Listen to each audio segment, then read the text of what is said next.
Hey everybody, my name is Cyrus Hojadi. I've got some mixed news to report on the issue of immigration. So as you know, that many of you supported Donald Trump to control immigration. And I've talked about this issue many times over the last several years. And I've told many people that the best way to solve the problem, particularly illegal immigration, is to go after employers, benefits, and remittances. And we see here that generally, due to increased tension, self-deportations is actually rising, believe it or not. So what's going on? Now, as you take a look down the article, the number of illegal aliens who are choosing to voluntarily deport themselves have increased. It's increased about 50% in 2017, and in the fiscal year 2018, the number of aliens who asked an immigration court permission to leave the country has doubled from the previous fiscal year. And then applications reached a 7-year high. Now, the reason that it was pretty high in 2011 is because of the economy. Now, some parts of the economy have actually improved and the self-deportations have actually increased. So self-deportations far outpaces 17% of the overall immigration cases, indicating that a higher percentage of illegal migrants are opting to leave rather than facing a forced deportation order. So it's voluntary leave. They don't want to go through all the stress, and they don't want this, of course, on their record. Now, this is very, very important because they may lose their chance of reapplying for a green card. And as you can see here, now let's take a look at these people who are self-deporting. Alejandra, a 32-year-old Mexican national who have been living in the United States for nearly 2 decades until she was caught driving with an unregistered vehicle and lied to their identity. Because this is, again, what a lot of these illegals do. They drive without a license. They work without permitting. This is exactly one of the things that happens as a result. So their arrivals is based on lies and loopholes. And of course, if you criticize it, you're considered a racist. And so you can see right here that they're choosing their own route of self-deportation. We're not criminals. So what's happening? Well, it's good for the Trump administration, and they're preparing new rules to deport law-abiding migrants who are on public benefits. So it gets even better. Now, Trump has called for a merit-based immigration. I totally agree on that, about the new system.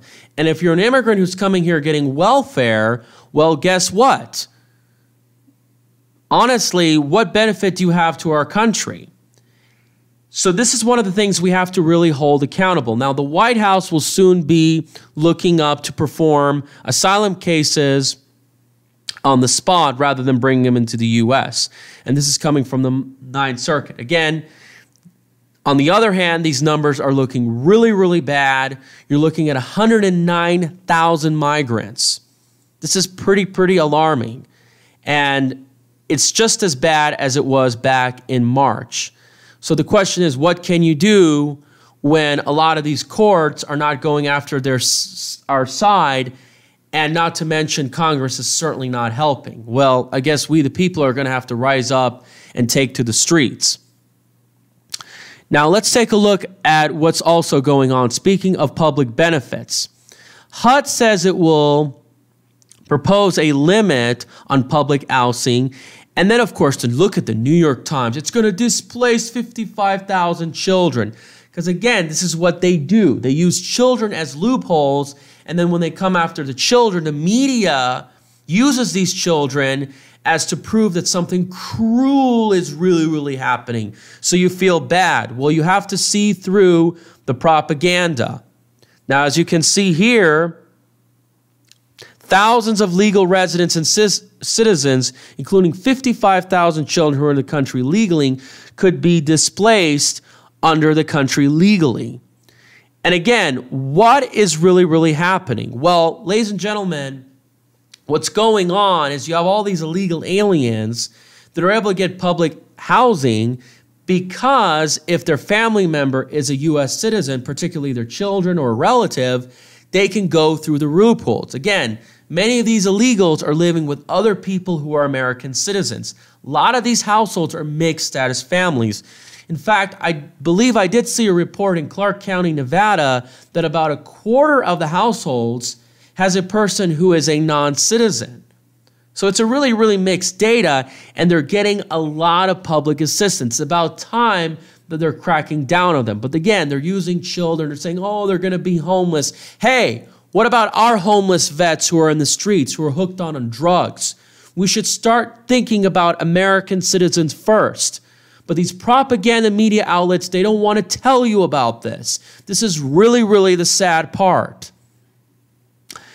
And so, I guess, who the hell are we to give these illegal aliens our own taxpayer dollars so they can live in the United States? And many of them who work, believe it or not, and probably can earn enough, but they choose to take that money to send it abroad. And I believe this is going to encourage more self-deportations, and not to mention reduce the desire for the caravans to come here, because once you strip more and more of those public benefits, really the whole thing starts to tumble like a house of cards.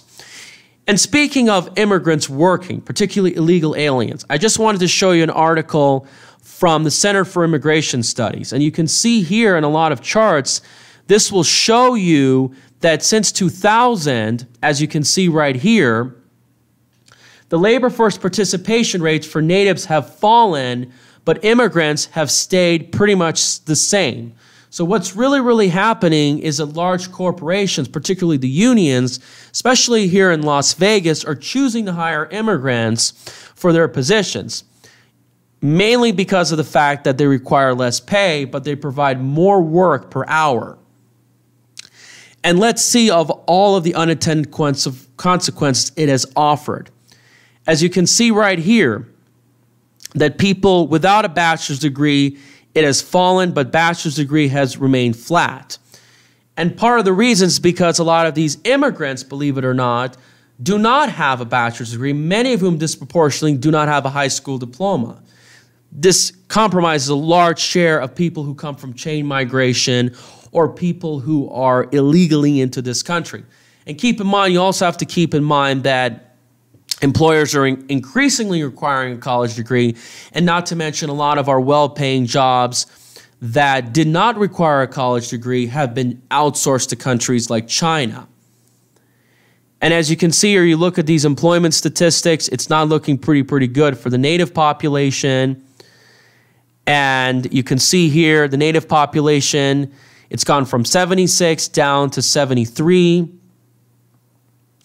College has remained flat for all natives. High school diploma has declined. And then this is for black natives. It's hurt them a lot, from 43 down to 33. It's no wonder why many of them are hooked on drugs or not really getting anywhere. And then you can see here, it hasn't changed much for Hispanic natives because I think a lot of them have ties to other immigrants which can employ them through their chain migration. This is the employment rate for white natives. It's fallen quite a bit. And you can see labor force participation rate has fallen quite a bit as well. Now let's take a look at the states, believe it or not. Now, as you can see, some states that haven't had a lot of immigration, like Idaho, have barely changed. But once you take a look at states like Nevada, it's gone from 80% to 76% for all employers.